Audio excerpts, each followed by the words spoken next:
All right, Emmanuel, share your name and where you're from. So my name is Emmanuel Alfred de la Cruz. I'm from Queens College. I'll be graduating in 2019. Cool, and what's your major? My major is in accounting, information systems, and economics. Why'd you pick that particular major? So one of the requirements for me to be able to take the CPA is to have be certified, is to be 150 credits. Cool. And what is your career focus area from a professional standpoint? So I want to do tax. I also like to do a lot of philanthropy work. Okay. So the reason why I want to do tax, because when I moved when I was 17 here in the United States from the Philippines, my parents, due to a faulty filing for a tax preparer, we ended up owing money for 3 years from the IRS. Wow. So I took upon myself to look at the tax laws while learning the language, the English, to file for my parents' taxes. So while learning the language and don't know about the tax laws, I read some research and I find out you can file for your taxes for your parents. So at the same time, I was like, I can do this for a living, but I want to do volunteer work. So I did VITA. So when I was doing VITA, I was like, oh, this is fun, helping other people, low-income families. How did you get involved with VITA? So it's not really offered in my school currently, right, by networking. So I was networking from different schools like York. York is a really big VITA offices in New York. So I friend from my friend, I did volunteer work for them. And, tell me, could you expand on your interest in the philanthropical stewardship? Philanthropy? Yeah. So I've got 7 scholarships, need-based and merit awards throughout my school, college. It's because I'm really exposed and giving back to the community.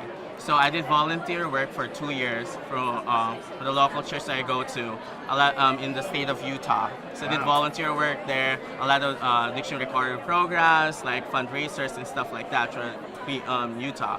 I also did volunteer work for mentor ages 19 to 30 years old in New York. For this local church I go to. We do food storage, food bags. We also help in Sandy when the big catastrophe, building houses. Well, I moved from Utah to New York City. That's what I did. So I love giving back to the community, and the reason why is the community helped me a lot. What did you learn from that, from a self-development standpoint? What did you learn the most?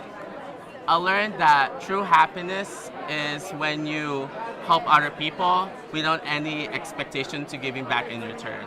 So that's why I felt like I was doing a lot of help.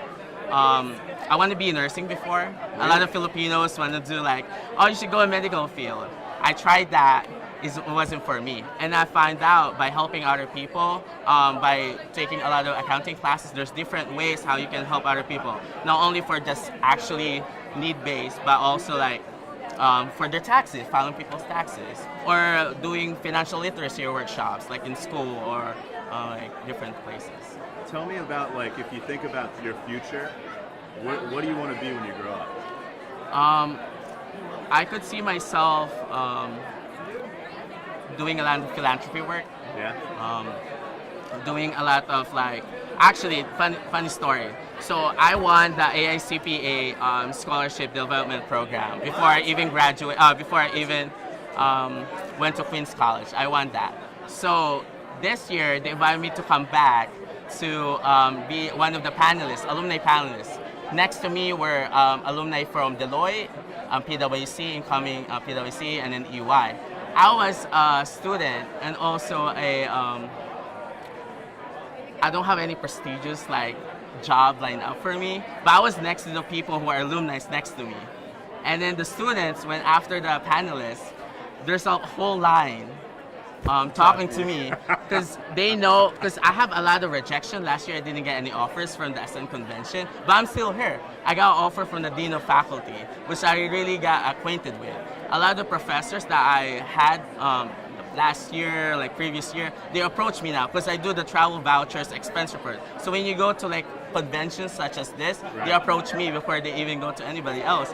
So I feel like I can help the professors, and I'm learning how to develop a proper way, how to develop my soft skills, email, different ways. So how do you face that type of rejection and adversity? How do you work through that? Well, you're not really a failure until you stop trying. So I keep trying. I'm here again, right? Yeah, you look great, man. You're Thank killing you. it. Thank you. Awesome. I'm here again. I failed so many scholarships. I have 7. You don't have a clue how many times I applied for a scholarship. So right now I'm so happy. I love giving back to people. Every time people talk about, oh, I'm so nervous about the Ascend Convention. I'm so nervous what I'm gonna do with my career. I can't speak the language well. Listen, if you're 17, if I can do it, and my parents doesn't speak English well, and there's so many financial struggles that we had, and then last year we were struggling finding a house. Well, the other students that I have, they were struggling how to pass their interviews. Me, I was struggling how to pass the interviews, how to find next dates where I was supposed to live. You can do it too. That's what I'm telling them. Yeah, it's incredible. It's just, Are your parents pretty proud of you? huh? Are your parents proud of you? They try not to show it to me, but I know they're proud of me. I know that. Excellent. All right. Great job, man. Thank you. That's a Appreciate great it. story. Excellent job. Thank you. We have a copy of that for you. Thank